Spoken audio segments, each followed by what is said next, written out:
તો બનાસકાંઠાના ભાભર નગરપાલિકાની ચૂંટણીમાં આ વખતે લોકો કોને મત આપે છે તે એક પ્રશ્ન। ગત ટર્મમાં અહીં ભાજપની સત્તા હતી, પરંતુ આ વખતે ભાજપ માટે છે આકરા ચઢાણ। લોકોની ફરિયાદ છે કે ભાજપને જીત અપાવવા છતાં અહીં વિકાસના કાર્યો નથી થયા। અનેક સમસ્યાઓ પહેલાની જેમ જ ઠેરની ઠેર છે। ત્યારે શું કહે છે ભાભરના લોકો, આવો સાંભળીએ।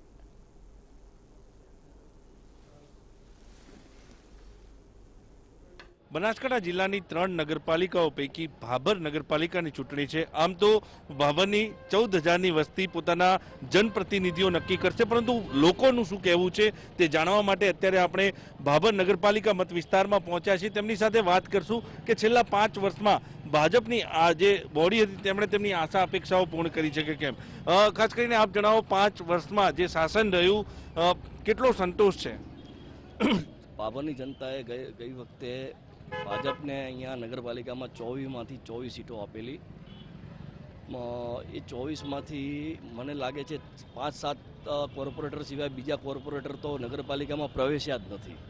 અને એ કોરોના વખતે આ લોકોને એમને મન ફાવે એમ લોકો પાસે પૈસા લીધા। બીજું અહીંયા કને ભ્રષ્ટાચારનો મુદ્દો અવ્વલ નંબરે છે। 1 નંબરથી 6 નંબરમાં જે વોર્ડમાં છે એમાં બધે ટકાવારી ચાલી રહી છે। 1 નંબરના વોર્ડમાં જે કોર્પોરેટર સાહેબના ત્યાં ઘર સુધી રોડ બન્યા છે, ત્યાં કાયદેસર કોઈ સોસાયટીઓ નથી। બીજું બીજા નંબરના વોર્ડમાં આજ દિવસ સુધી ગટરો ઉભરાય છે, ત્યાં કને 2600 TDSનું પાણી આવે છે, પીવાલાયક પાણી પણ નથી। અને ત્રીજા નંબરના વોર્ડમાં કોઈ ગ્રાન્ટ વાપરે, જે ગ્રાન્ટો 18 કરોડની અહીંયા આવી છે એ બિલકુલ જાહેર કામમાં વપરાય છે। 2 કરોડ 37 લાખ રૂપિયાની ગ્રાન્ટ તળાવમાં આપી, એ પણ ખોટી રીતે આપી છે। અને સફાઈ અભિયાન તો બિલકુલ અહીંયા છે જ નહીં। સફાઈ અભિયાન નથી તેવું સ્થાનિક લોકોનું કહેવું છે। ખાસ કરીને નગરપાલિકામાં ગંદકી કે પછી પાણીના જે પ્રશ્નો છે તે ભાભર નગરપાલિકામાં કેવા છે? લગભગ પેલી ટર્મમાં 24 એમના ઉમેદવાર ભાભર શહેરે બહુમતી એમને આપી હતી।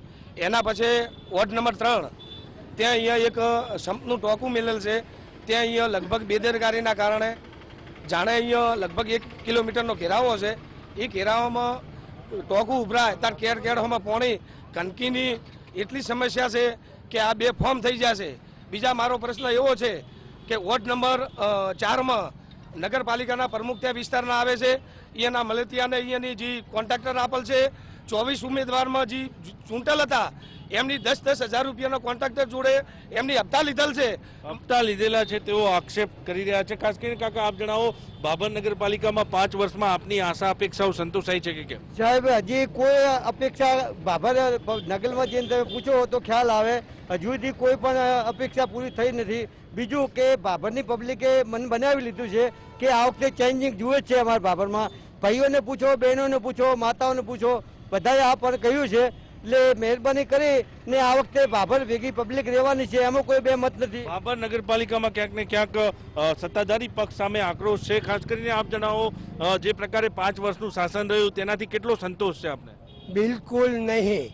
અને મારું કહેવું એમ છે કે છેલ્લા 3 ટર્મમાં ભાજપ આવેલી છે અને લોકોએ રખડતા ઢોરો માટે ખૂબ રજૂઆતો લેખિતમાં અને મૌખિકમાં કરેલી છે, પણ એ લોકોએ બિલકુલ ધ્યાન આપ્યું નથી। અને ગામમાં એટલા બધા 300 ઉપર આખલાઓ રખડાય છે, અને એ આખલાઓ અવારનવાર કોકને મારતા હોય છે, વગાડતા હોય, પણ આ લોકોને ગમે તે રજૂઆત કરવા છતાં ક્યાંય ધ્યાન આપતા નથી। અને બીજું એ કહેવાનું કે આ લોકોનો એટલો બધો ગેરવહીવટ છે, 24માંથી 4 જણા વહીવટ કરે છે, 20 જણને તો કોઈ ગામનું પણ ઓળખતું નથી કે એમના વોર્ડને પણ લોકો ઓળખતા નથી। કહી શકાય કે આપ જોઈ શકો છો, ભાભર નગરપાલિકામાં સ્થાનિકો ગંદકીની મુદ્દે હોય કે પછી રખડતા ઢોરના મુદ્દા હોય, આ તમામ મુદ્દાને લઈને સત્તાધારી પક્ષ સામે આક્રોશ વેઠી રહ્યા છે। જોવાનું એ રહેશે કે જ્યારે ચૂંટણી છે ત્યારે જે સત્તાધારી પક્ષ છે તે આ જે લોકો છે તેને મનાવવામાં કેટલું સફળ થાય છે।